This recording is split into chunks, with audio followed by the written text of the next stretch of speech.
what I'm doing here. One battle after another. Second Pynchon adaptation by Paul Thomas Anderson, loosely based on this novel, written by Thomas Pynchon. This is probably the best reviewed film of the year, at least American film of the year, and it has been pretty good. But for me, there are things that I was expecting more. It's a strange feeling when film is great, it is really good, you don't have any issues with that, but something is not really there. This is one of those moments, and this is film which is thematically very similar to Eddington, done by Ari Aster, so I had positive but slightly mixed opinions. Let's talk about film itself. It's probably politically, thematically most poignant Anderson film, if not the second after previous Pynchon adaptation. Inherent wise, it is stylistically the simplest Paul Thomas Anderson film. Simple shots, simple takes. It is well written, well executed. It is very well acted, particularly Sean Penn is amazing. It has got absurd nature of Pynchon works. Also, it's not very direct adaptation of it, but father-daughter chemistry, some plot details are coming from the book.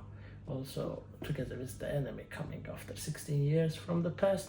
So, film is about ex-revolutionary members of French 75 group being hunted down by US military immigration officials. So bad guys played by Sean Penn. It is pretty straightforward from the trailer, and hunting down the people, particularly the DiCaprio's character and his daughter.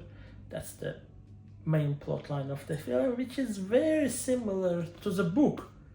Probably this is the main essence coming from the book. Sean Penn is doing an excellent job again. Performances are good, sound is good, it is creating a tension. Pacing is amazing. You don't feel that film is over 2.5 hours. It is a good film, very solid. Film which has everything in place, but again, you expect more. You know what freedom is? No fear. Secondary performances are good. Subplot lines like deep organizations within US, the people, the liberal people, the way they write, the way they are changing their things.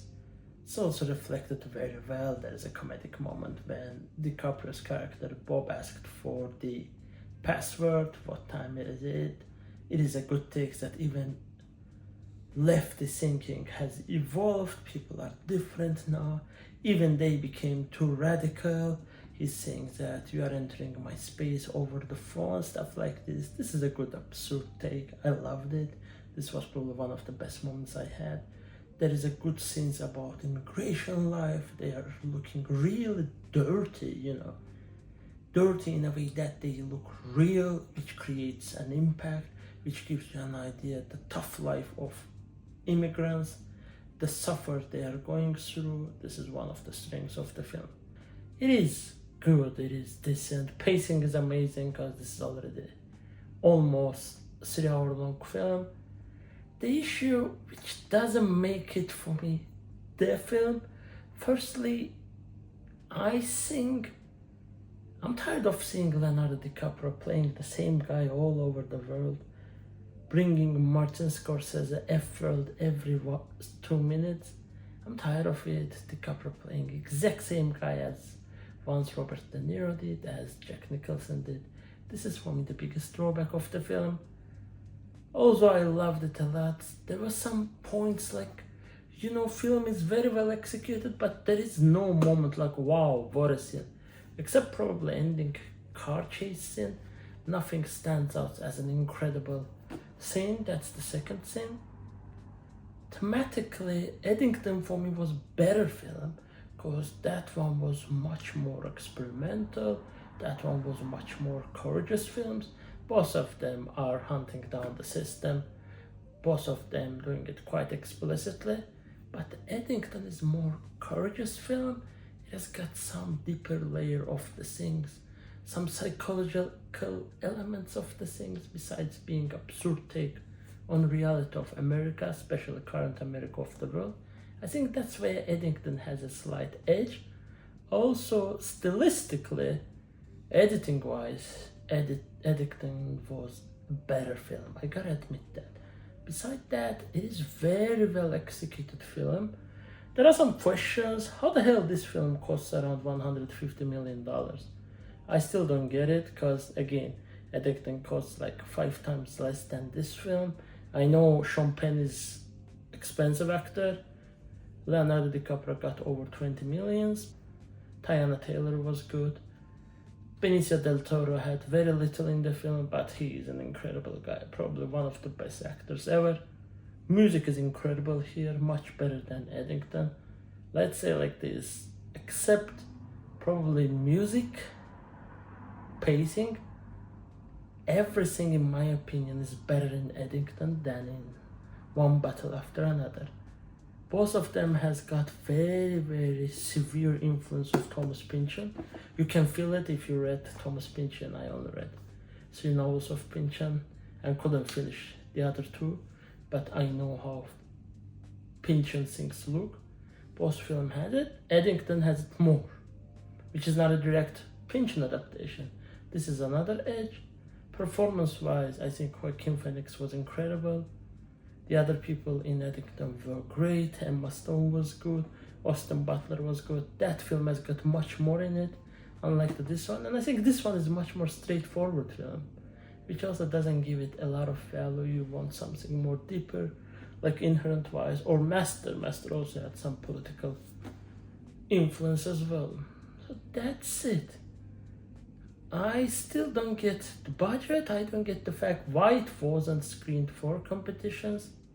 I don't know. I think there's maybe a little fear that film could get banned if there is too much speculation going around that this is a political film, considering the current situation in US. Maybe that's the reason why Warner Brothers and PTA didn't want to bring it to the festivals, because otherwise whoever watches it loves it. Critically, it's very, very acclaimed right now. It could go to lots of festivals, get some awards, some nominations, but they didn't go for it. Will it go for Oscars? Again, if there is no current US influence, for sure it will go there and it will get over 8 nominations for sound, for editing, for writing, for most of the things, including the film. It can win a couple of them, but I doubt that it will get too much recognition. Maybe that's the reason why they didn't send it to festivals. Same with Eddington. Eddington was an incredible film. I didn't have a chance to review it on a different video, but I gotta say it here. Probably Eddington is one of the best 5 films I watched this year, especially in cinema. I watched over 100 films in cinema, all the new films, and Eddington was incredible experience, incredible storytelling, very unique film. If you haven't watched that one, and if you watch this one, go watch both and tell us which one you preferred more.